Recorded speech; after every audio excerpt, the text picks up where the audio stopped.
Hello students, I am Dr. Balpreet Kaur, Associate Professor in DIPS IMT. Today we will discuss the next budgets on the basis of conditions, and I have taken this material from Cost Counting book by Dr. T.R. Sikar, Sharma publication. So on the basis of conditions, we classify the budgets into two parts. First one is basic budgets and second is current budgets. Basic budget is a budget which is established for use unaltered over a long period of time, जिसको आप change नहीं कर सकते.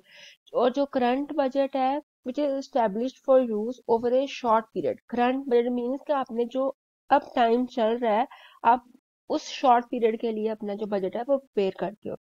Then classification on the basis of period. Long term budget जो आपका 1 year और less than one year के लिए बनेगा.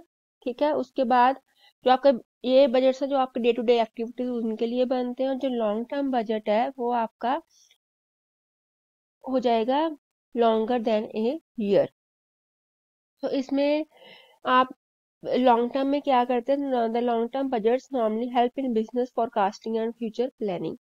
So capital expenditure budget and research and development expenditure budgets are the examples of long-term budgets. The next is classification on the basis of activity levels. First one is fixed budget and second is flexible. Name से clear हो रहा है. Fixed means जिसमें आप changes नहीं कर सकते, which remain unaltered irrespective of the level of activity actually attained, and the जो हमारे flexible budgets है which can be changed with the level of activity. आप उसको change कर सकते हो. इसकी एक एग्जांपल है,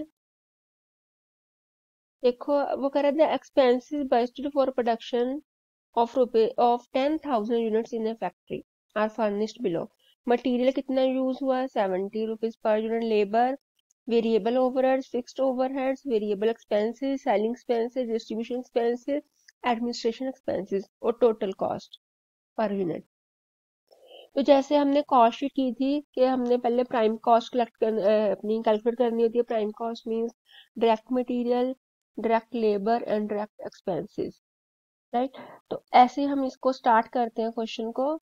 वो कह रहा है prepare a budget for production of 6,000 units and 8,000 units. जो हमें इंफॉर्मेशन गिवन है वो हमें गिवन है 10,000 की. Let's start the question. Material, material अब देखो हमें कितनी दी है, उसकी प्राइस 70 रुपीज. 70 रुपीज है पर यूनिट. तो 6,000 into 70, 4,20,000. 8,000 into 70, 10,000 into 70. So labour हमें गिवन है 25. 25 into 6,000, 8,000, then 10,000 into 25. सेम आप डायरेक्ट एक्सपेंसेस का कर लो. देन हमारे पास आ गई प्राइम कॉस्ट. प्राइम कॉस्ट के बाद अब हमें फैक्ट्री ओवरहेड्स की बात करनी है. और फैक्ट्री ओवरहेड्स हमें कितने गिवन है अब देखते हैं.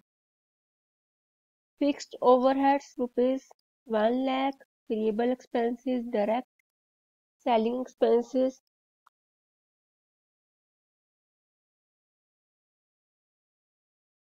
वेरिएबल ओवरहेड्स 20 है. Fixed overheads rupees 1 lakh. अब देखो जो फिक्स्ड है वो कर रहा है रुपीज 1 लाख है. चाहे आप 6,000 यूनिट्स प्रोड्यूस करो, चाहे आप 8 करो, चाहे 10 करो, जो आपकी फिक्स्ड कॉस्ट है वो आपकी सेम रहती है. लेवल ऑफ आउटपुट का उसके ऊपर कोई इफेक्ट नहीं आता. तो ये तो हमारा सेम रहेगा 1 लाख 1 लाख. उसके बाद वेरिएबल है. वेरिएबल हमें कितनी गिवन है?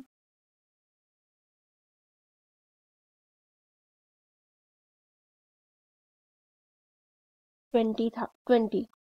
अब जो हमारा वेरिएबल एक्सपेंस है direct, it means direct expenses, ये आप प्राइम कॉस्ट में लोगे. और जो वेरिएबल ओवर 20 है, अब देखो 6,000 इंटू 20, 1,20,000, ऐसे आप कर लोगे बाकी सॉल्व. अब हमारे पास आ गई फैक्ट्री कॉस्ट. फैक्ट्री के बाद हम देखते हैं ऑफिस कॉस्ट. ऑफिस कॉस्ट में कौन से खर्चे आते हैं? हमारा है एडमिनिस्ट्रेशन एक्सपेंसेस रुपीज 50,000. तो वो कह रहा है कि जो ₹50,000 है वो हमारा फिक्स्ड है, ठीक है, इसमें तो कोई चेंजेस आने नहीं है। उसके बाद सेलिंग एंड डिस्ट्रीब्यूशन एक्सपेंसेस है हमारे। सेलिंग एक्सपेंसेस है 10% फिक्स्ड है।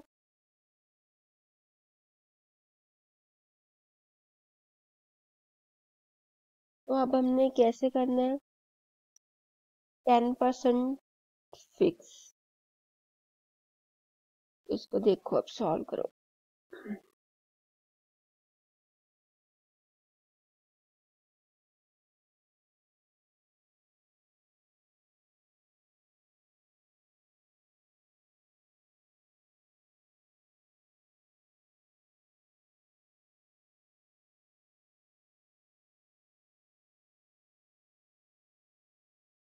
इसको आपने कैसे सॉल्व करना है, वो कह रहा है कि जो फिक्स डिस्ट्रीब्यूशन जो सेलिंग एक्सपेंस है वो 10% फिक्स है। तो 13 का अगर हम 10% निकालें तो 1.3 आ गया। अब 1.3 10,000 के अकॉर्डिंगली इंफॉर्मेशन गिवन है, तो 1.3 इंटू 10,000 ये आपके पास आ गया 13 था। इट मीन्स कि ये आपका 6,000 पे भी अप्लाई होगा और 8 पे भी, क्योंकि फिक्स है।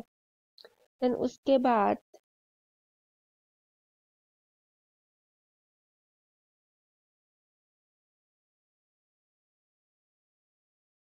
हम बात करेंगे वेरिएबल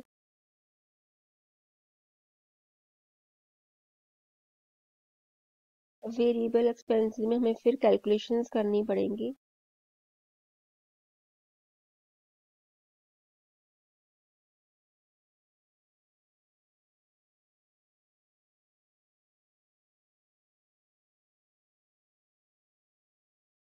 अब आपने कैसे करना है, अब देखो हम कह रहे थे कि 13 रुपीज है टोटल, तो इसका 1.3 हो गया हमारा फिक्स, ठीक है।